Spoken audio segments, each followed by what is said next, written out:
Okay, so when we talk about bold predictions, and this is our bold prediction number 7, is that right? Yeah, number 7. I've got Al with me. The format is fairly simple.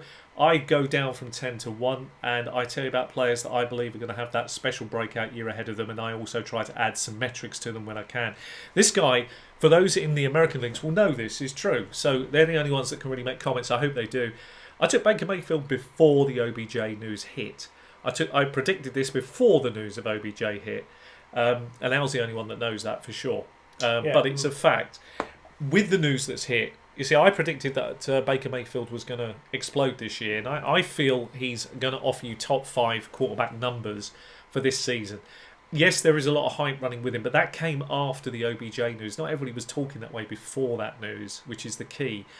If you can get him at the right value, and it has to be his ADP, there's no point taking him earlier than his ADP.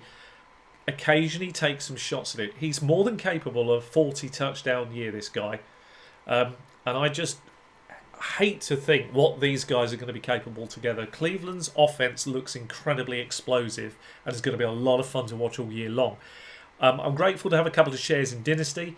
I'd like to get some shares in redraft if I can, but I think the price is always going to be a little bit too high for my blood. But if you can get hold of this guy, package it any way you like for this year, this is a top 5 quarterback at a lower premium price. So try and grab it. But his value keeps shooting up. Yeah, so he's climbing all the time. I'm not sure how much of it you're going to get, but if you can get him and at the right price, definitely take some shots. And don't be. And I'm going to be absolutely clear on this. He could end up the number 2, 1 or 2 in fantasy as we look back next year. So even if you pay the fifth quarterback off the board price, that still might be great value because you'll be overshooting it all your other competitors. Yeah, he's 65 overall, so fourth round.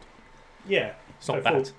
It's not bad. That's in a large league, but 5th round in a smaller one. That's okay. 6th in a smaller one, probably. Yeah, that's okay. Early 6th. So, yeah, quarterback 5. Like you say, you have to hit. You have to QB get 2 or 3 numbers for you to return. You really value. return value, but I do believe in him. I had that before, and I did a clever bit of business on that before it hit. So it's probably pretty good in Dynasty. If you can get him in Dynasty, it's worth it. But those numbers alone tell you something. If I'm right, if he gets close to those 40 touchdowns, I mean, you do the maths.